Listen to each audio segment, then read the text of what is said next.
Muerte, juicio, infierno y gloria, ten cristiano en la memoria. Hemos visto cielo, muerte, infierno, el purgatorio.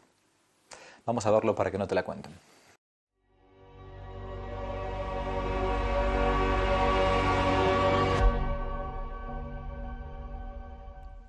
Soy el padre Javier Olivera Rabasi y los novísimos, esas realidades últimas que todo cristiano debe tener en cuenta, son aquellos que cuando en el catecismo estudiamos de pequeños se nos decían como la muerte que todos deberemos enfrentar, la gloria a la que podemos alcanzar si llegamos a algún día a morir en gracia de Dios, y el infierno que también puede tocarnos como una realidad real.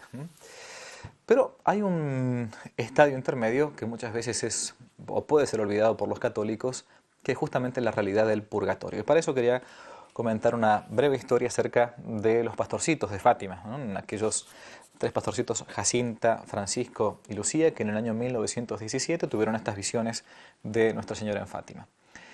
Narra Sor Lucía, la última de las videntes de Fátima, que cuando se le presenta a la Virgen Santísima, los pastorcitos comienzan a hacerle preguntas, y entonces comienzan a hablar del cielo, del infierno, ¿no? Y en la primera aparición, le preguntan a la Virgen Santísima por algunas personas que habían muerto en tiempos de los pastorcitos de Fátima. Y le preguntan entonces si ellos mismos van a ir al cielo o no, por ejemplo, ¿no? Yo iré al cielo, pregunta, ¿no? Lucía, sí, tú irás al cielo. Y Jacinta también va a ir al cielo. Y Francisco también, pero va a tener que rezar muchos rosarios, le dijo la Virgen. Y le preguntan entonces por una amiga, preguntan por una tal María das Neves, había muerto hacía poquito tiempo. María das Neves está ya en el cielo.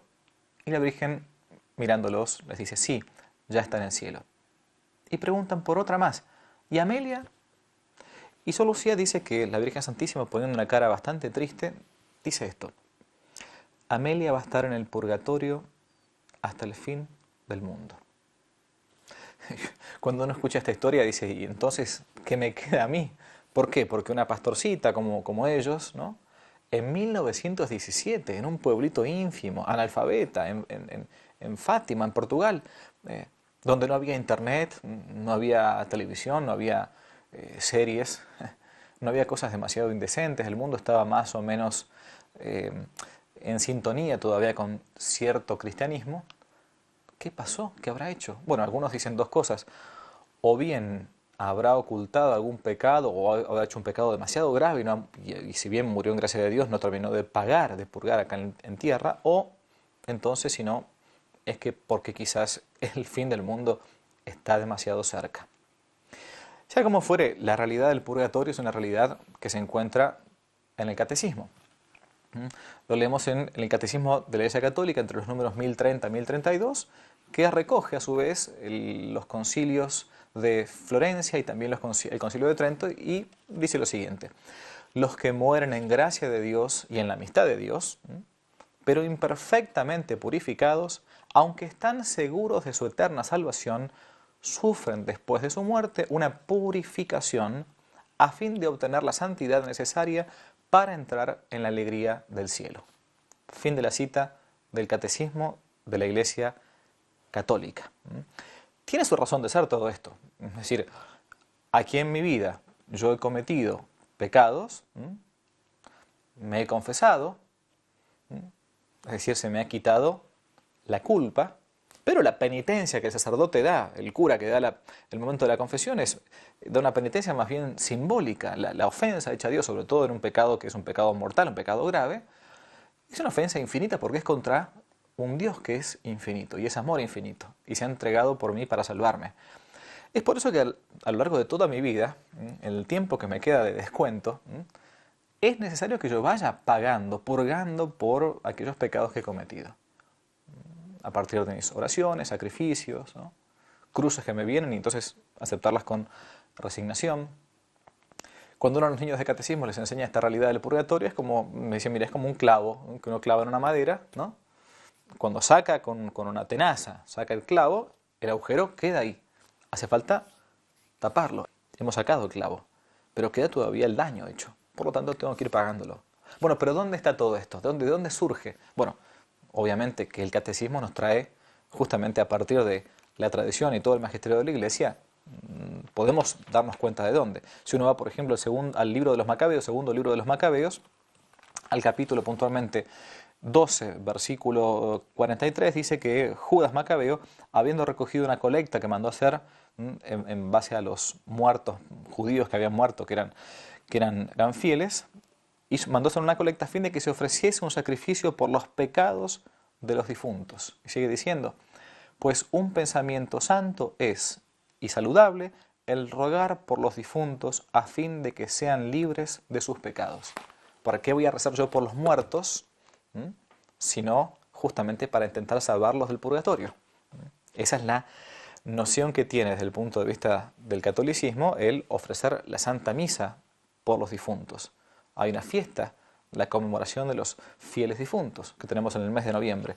Pero no solamente en el Antiguo Testamento, también en el Nuevo Testamento los encontramos con alguna que otra parábola. En capítulo 5 del Evangelio de San Mateo se me dice así, sí pues, dice Jesús, si pues estás presentando tu ofrenda sobre el altar y te acuerdas de que tu hermano tiene algo que reprocharte, deja allí tu ofrenda delante del altar y ve primero a reconciliarte con tu hermano.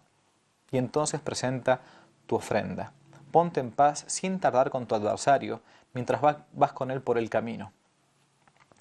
No sea que él te entregue al juez y el juez al alguacil y te pongan en la cárcel.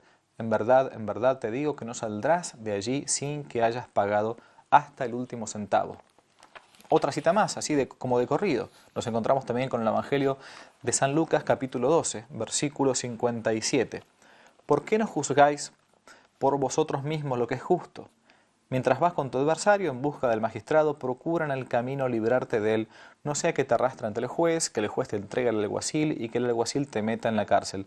Yo te lo declaro, no saldrás de allí hasta que no hayas reintegrado el último centavo.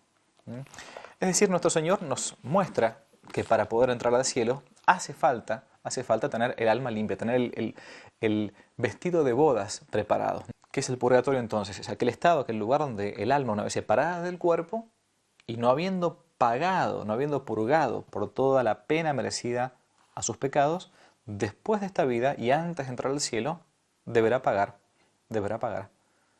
Y deberá pagar con sufrimiento, y deberá pagar con un tiempo y sobre todo deberá pagar el no ver todavía a Dios. Sin embargo, con una enorme esperanza que no tiene el condenado del infierno. La esperanza de que en algún momento voy a llegar a ver a Dios. En algún momento voy a alcanzar la vida eterna.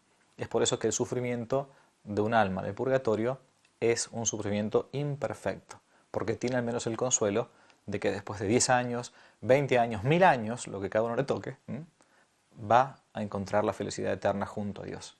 Esta es la necesidad de rezar por las almas del purgatorio. Es la necesidad de ofrecer sufrimientos que nos vengan de arriba o que uno pueda hacer como sacrificio por las benditas almas del purgatorio.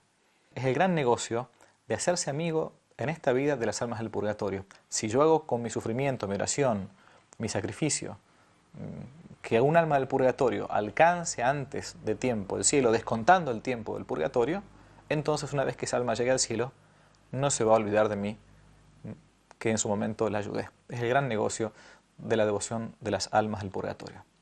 En Roma, muy cerquita de la Basílica de San Pedro en Vaticano, se encuentra la famosa Iglesia del Sufragio, se llama así, una iglesia dedicada al sufragio, a la oración por las almas del purgatorio, donde es el único lugar del mundo, a menos que yo conozca, hay un pequeño museíto con apariciones de las almas del purgatorio. Gracias al trabajo de un santo sacerdote que ya por fines del siglo XIX se dedicó a recolectar las apariciones declaradas verídicas por la Iglesia de las almas del purgatorio.